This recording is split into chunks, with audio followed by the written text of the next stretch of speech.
Hello నమస్తే, welcome to our channel. ఈరోజు మన రెసిపీ అయితే తోటకూర పెసరపప్పు కర్రీ అయితే ప్రిపేర్ చేస్తున్నాను. దానికోసం అయితే ముందుగా బాండి పెట్టేసుకొని అందులోకి ఒక 2 టేబుల్ స్పూన్ల వరకు ఆయిల్ వేసుకున్నాను. తర్వాత ఒక పావు టీ స్పూన్ వరకు జీలకర్ర వేసుకున్నాను. జీలకర్ర చిటపటలాడగానే 2 మీడియం సైజు ఉల్లిపాయలు కట్ చేసి ఇందులో వేసుకొని ఎర్రగా ఫ్రై అయ్యేంత వరకు మధ్య మధ్యలో కలుపుతూ ఫ్రై చేస్తూ ఉంటాం.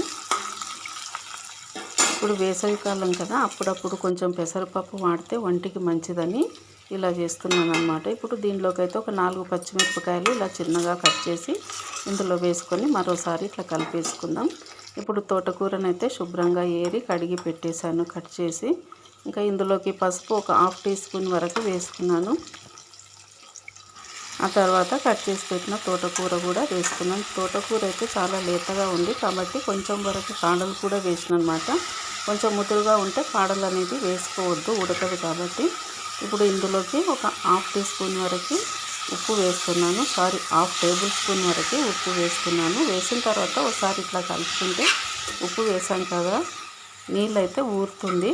అప్పుడు తోటకూర అనేది బాగా ఉడికిపోతుంది. ఇందులోకి అయితే నేను 2 టేబుల్ స్పూన్ల వరకు పెసరపప్పు ఇట్లా కడిగి పెట్టేసిన, అది కూడా ఇందులో వేసుకొని మరోసారి కలుపుకొని మూత పెట్టేసుకుందాం. ఇప్పుడు ఇంకా దీనిలోకి అయితే వెల్లుల్లిపాయలు ఒక సగం గడ్డ తీసి ఒలిచి పెట్టేస్తున్నాను. వెల్లుల్లిపాయలు వేస్తే టేస్ట్ అనేది బాగుంటుంది, హెల్త్కి కూడా మంచిది కదా.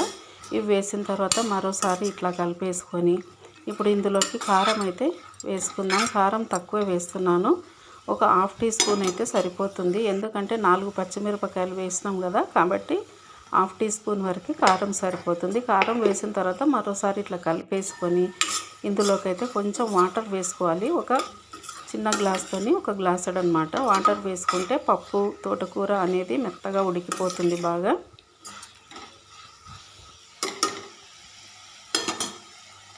నీళ్లు పోయకుండా కూడా ఫ్రై చేసుకోవచ్చు, కానీ కొంతమందికి అయితే అట్లా ఇష్టం ఉండదు కదా. కొంచెం వాటర్ వేసుకొని బాగా ఉడికించుకుంటేనే మంచిగా ఉంటుంది. ఇష్టం ఉన్న వాళ్ళు ధనియాల పొడి కూడా వేసుకోవచ్చు. నేనైతే ఏం వేయటం లేదు. ఇది కొంచెం ఇట్లా దగ్గరికి అయ్యేంత వరకు ఉడికించుకుంటే సరిపోతుంది. ఇది రైస్కైనా చపాతీకైనా టేస్ట్ అనేది బాగుంటుంది. దీంతోపాటు రైస్కి అయితే కొంచెం ఏదైనా రసం కానీ సాంబార్ కానీ పచ్చి పులుసు ఏదైనా ప్రిపేర్ చేసుకుంటే టేస్ట్ అనేది ఇంకా చాలా బాగుంటుంది. ఇంకా కర్రీ అయితే రెడీ అయిపోయిందంటే ఈ కర్రీ ప్రాసెస్ ఇంతే. ఇంకా టేస్ట్ అయితే చాలా బాగుంటుంది. నచ్చితే ఒక లైక్ ఇవ్వండి.